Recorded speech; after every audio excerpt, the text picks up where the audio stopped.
ये माता जी को बताइए। चलिए उल्टे हाथ को उल्टे हाथ को लीजिए थोड़ा। रुकिए रुकिए रुकिए, चलिए चलिए चलिए उल्टे हाथ को लीजिए।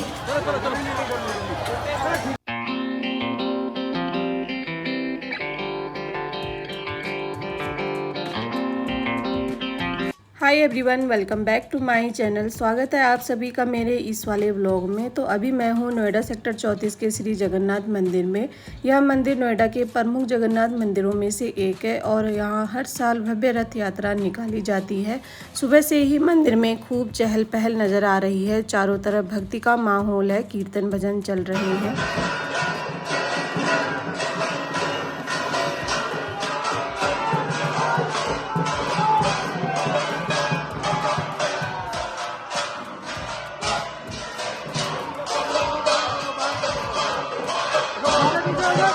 मंदिर के बाहर ही श्री जगन्नाथ जी का रथ भी खड़ा है, जिसे अभी सजाया जा रहा है फूलों के द्वारा। और साथ ही साथ मंदिर के अंदर भंडारा भी चल रहा है।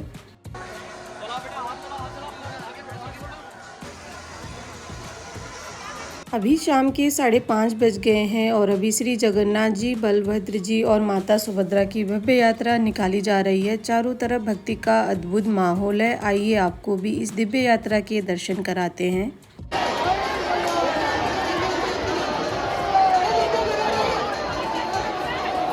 देखिए, भगवान खुद अपने भक्तों के बीच पधारे हैं। रथ की एक झलक पाने के लिए दूर दूर से श्रद्धालु यहाँ पहुँचे हैं। अगर कभी नोएडा में रथ यात्रा के समय आए तो सेक्टर 34 की यह यात्रा आप जरूर देखें। नोएडा के सेक्टर 34 में स्थित श्री जगन्नाथ मंदिर में हर साल बड़ी श्रद्धा और उत्साह के साथ रथ यात्रा का आयोजन किया जाता है। आज भगवान जगन्नाथ अपने भाई बलभद्र और बहन सुभद्रा के साथ रथ पर विराजमान होकर भक्तों के बीच पधारे हैं। यह सिर्फ एक यात्रा नहीं बल्कि आस्था और सेवा का महापर्व है। मान्यता है कि जो भक्त श्रद्धा से भगवान के रथ की रस्सी खींचता है उसे भगवान जगन्नाथ का विशेष आशीर्वाद प्राप्त होता है।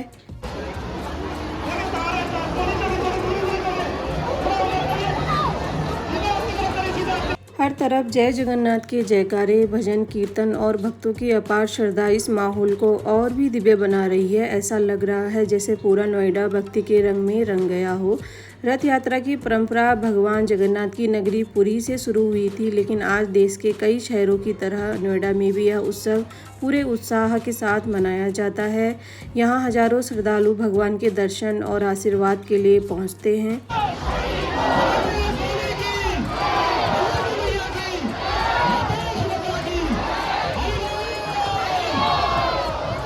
दोस्तों, बहुत से लोगों के मन में सवाल होता है कि आखिर भगवान जगन्नाथ की रथ यात्रा क्यों निकाली जाती है।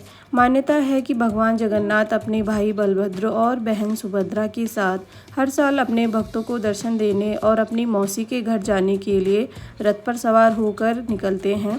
इस दिन भगवान स्वयं मंदिर से बाहर आते हैं, इसलिए लाखों श्रद्धालु उनके दर्शन के लिए उमड़ पड़ते हैं।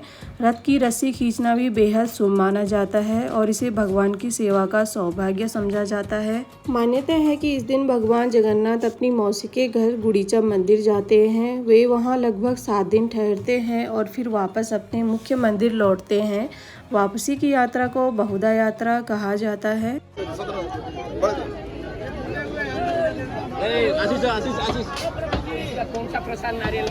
भगवान जगन्नाथ जी जगन्नाथ मंदिर से अभी मौसी के घर आ गए हैं।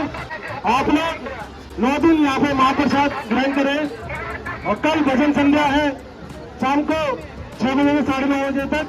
और परसों से 18 जुलाई से लेके श्रीमद् भागवत कथा का आयोजन यहाँ पे होगा और पूरे 9 दिन महाप्रसाद भी भगवान जगन्नाथ जी की कृपा से प्राप्त होगा।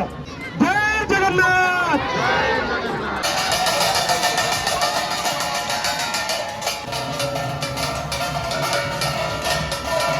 अभी जो आप भगवान को आगे पीछे झुलाते हुए ले जाते देख रहे हैं, इसे पौंडी कहा जाता है। यह जगन्नाथ रथ यात्रा की सबसे खास परंपराओं में से एक है। इसमें भगवान जगन्नाथ और बलभद्र जी और माता सुभद्रा को भक्तों के जयकारों और भजनों के साथ रथ से मौसी के घर तक लाया जाता है। यह दृश्य भगवान के अपने भक्तों के बीच आने की खुशी और प्रेम का प्रतीक माना जाता है। इसे भगवान की आनंदमयी यात्रा का रूप माना जाता है। इस दौरान भक्ति, उत्साह और प्रेम का अद्भुत वातावरण बन जाता है।